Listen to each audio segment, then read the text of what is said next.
এই বাপের মুখের উপর বিয়ের কথা বলিস, তো কি ঘৃণা লজ্জা বলে কিছু নেই? আর থামো তো তুমি। ছেলেটা কয়েকদিন ধরে খাওয়া দাওয়া কিছুই করছে না। এই জন্য যদি খারাপ কিছু হয়ে যায় তাহলে কিন্তু আমি বাঁচবো না বলে দিলাম। আর আমরা তো ওর জন্য মেয়ে খুঁজতেছি। ও বিয়ে করলে অসুবিধাটা কোথায়? বিয়ে করুন, দেখবে তোমার সব ব্যবসাপাতি বুঝে নিয়েছে।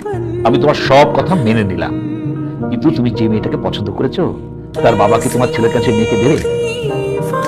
ওর বাবা তোকে দুই চোখে দেখতে পারে না, রাস্তাঘাটে যখন দেখায় ওর নামে বিচার দেয়, জানো? আমি কিছুই জানি না।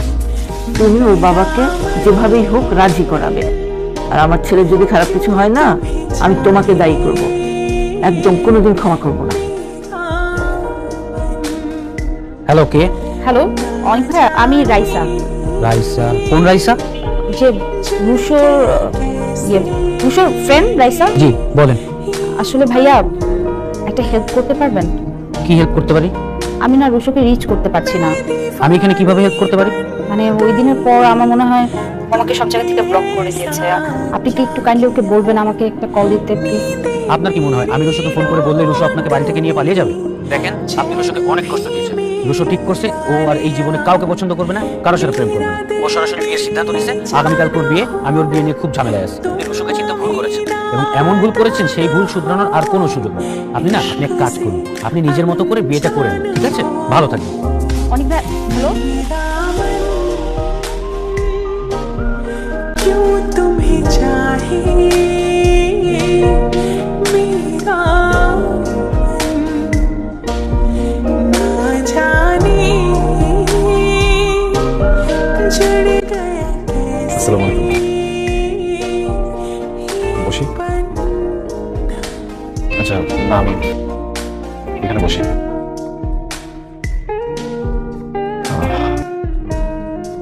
আপনি কমফোর্টেবল তো? কোনো সমস্যা হলে বলবেন। আসলে কি বলবো বুঝতে পারছি না। ফার্স্ট এক্সপিরিয়েন্স, ইন্ট্রোডাকশনটাও হয়নি তারপরে। আমি রুশো, একদমই সাধু সন্ন্যাসী ধরনের মানুষ না, খুবই বদমেজাজি। একটুতে রেগে যাই, রিয়্যাক্ট করে ফেলি, বুঝে না বুঝে অনেক সময় উদ্ভট কাজ করে ফেলি। কিন্তু এতটুকু জানি যে মানুষটা খারাপ না। আসলে একটা স্পেশাল কারণে দ্রুত বিয়ে করে ফেলতে হয়েছে আমাকে। আপনাকে চিনি না, আপনাকে জানি না আপনার কি পছন্দ, জানি না আপনার কি অপছন্দ। শুধু এতটুকু জানি আপনার প্রতি আমার বেশ কিছু দায়িত্ব আছে। সেই প্রত্যেকটা দায়িত্বের ভিতরে প্রথম দায়িত্ব কনফেশন। আমার লাইফে বেশ কিছু রিলেশন ছিল, কিন্তু আমি বুকে হাত দিয়ে বলতে পারবো তাদের ভিতরে কাউকে আমি কখনো ভালোবাসিনি বা কারো সুযোগ নিইনি। খুবই ফর্মাল কাইন্ড অফ রিলেশনশিপ। মনে হচ্ছিল যে যদি সেখানে ভালোবাসা হয় তখন আগাবো, বিয়ে করবো, কিন্তু আনফর্চুনেটলি কোনোটাই ওয়ার্ক করেনি। আমি জীবনে একবার ভালোবেসেছি, ভয়ঙ্করভাবে ভালোবেসেছি একটা মানুষকে। রাইসা আমার প্রথম ভালোবাসা। কিন্তু রাইসের সাথে আমার কখনো কোনো সম্পর্ক ছিল না। প্রথম যখন আমি ব্যাপারটা বুঝতে পারলাম, আমি ডিরেক্টলি গিয়ে ওকে বলেছি যে আমি ভালোবাসি, আমি বুঝিয়েছি, কিন্তু না করে দিয়েছে। আমি না এই ব্যাপারটা নিতে পারছিলাম না। মানে জীবনের প্রথম ভালোবাসাকে এত কাছে পেয়েও, মনের কথাটা বলতে পেরেও মানুষটাকে পেলাম না। কেমন যেন ছটফট করছিল ভিতরে, ঘুম হচ্ছিল না। কোনো ঘুম হলেও ওকে দেখছিলাম, ঘুমের ভিতরে দেখে ছটফট করছিলাম। ঘুম থেকে উঠেও ওর কথা মাথায় ঘুরছে, ভিতরে সারাক্ষণ ওর কথা চলতে থাকে, সারাক্ষণ ওকে নিয়ে ভাবতে থাকি। দেখুন আজকে আমার বিয়ে, আজকে এখানে এসেও সারাক্ষণ ওকে নিয়ে কথা বলছি। আমি এখান থেকে বেরোতে চাই। ওই মানুষটার প্রতি যে ভালোবাসা, মানুষটার প্রতি যে সম্মান, যে অনুভূতি, সবকিছু মেরে ফেলতে চাই। এই জন্য আসলে বিয়েটা করেছি। আপনি প্লিজ ভয় পাবেন না। আমি আপনাকে কখনোই বলবো না যে আমি একজনকে ভালোবাসি, সো আপনি আপনার মতো করে থাকুন। আমার কাছ থেকে আপনি আপনার কোনো অধিকারই বুঝে পাবেন না।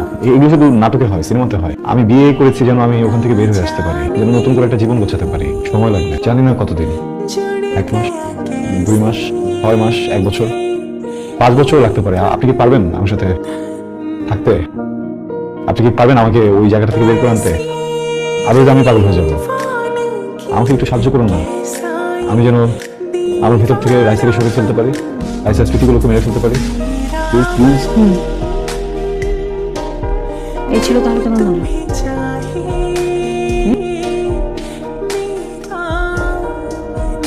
কি বিশ্বাস হচ্ছে না? जुड़ गया कैसे বিশ্বাস হলো? এই থাপ্পড়টা কেন দিলাম জানো? আমার বাবার সাথে বেয়াদবি করার জন্য। दीवानी बन गई तुमने এটা দিলাম আমার ফ্রেন্ডশিপকে না বুঝে প্রেমের প্রপোজাল দেওয়ার জন্য। मेरी लौट এটা দিলাম चैन भी আমি যখন ওকে না বললাম এটাকে এত ইজিলি মেনে নিয়ে জাস্ট চলে যাওয়ার জন্য আর আমার ভালোবাসাকে না বোঝার জন্য। এটা দিলাম। नादान हो এতগুলো রিলেশনশিপ কোন ভালো ছেলে করে না। अनजान हो मेरा मन এটা দিলাম तुम्हें चाहे 700 কোটি মানুষের পৃথিবীতে मेरा শুধুমাত্র আমাকে ভালোবাসা। আমি প্রথম ভালোবাসা, আমি শেষ ভালোবাসা।